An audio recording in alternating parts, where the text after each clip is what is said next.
Good evening. I want to thank President Macron for convening us this evening. At stake is not just the future of Ukraine, it is an existential question for Europe as a whole, and therefore vital for Britain's national interest. This is a once-in-a-generation moment for the collective security of our continent. Only a lasting peace in Ukraine that safeguards its sovereignty will deter Putin from further aggression in the future. Now, recent statements by the US administration should not come as a surprise. President Trump has long expressed the need for Europe to step up and meet the demands of its own security, that he wants to get a lasting peace agreement to end the war in Ukraine. So today's informal meeting of European leaders was a vital first step in responding to that challenge. On defence, it's clear the US is not going to leave NATO. But we Europeans will have to do more. The issue of burden sharing is not new, but it is now pressing.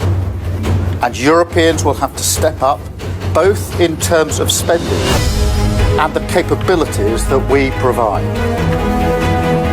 On Ukraine, we're at the very early stage of the process. Europe must play its role.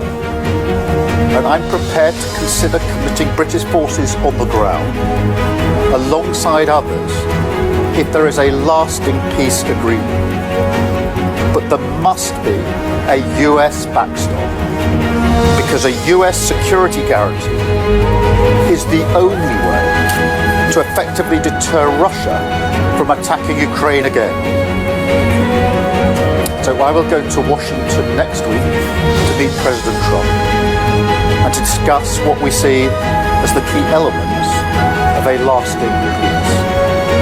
I spoke to President Zelensky on Friday, and will do so again in coming days.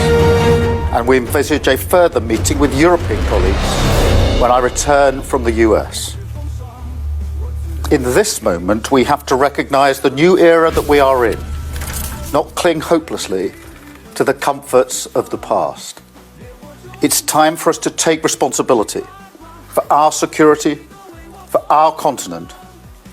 And I've been clear today, Britain will take a leading responsibility, as we always have, because Ukraine must have a secure future, Europe must have a secure future, Britain must have a secure future,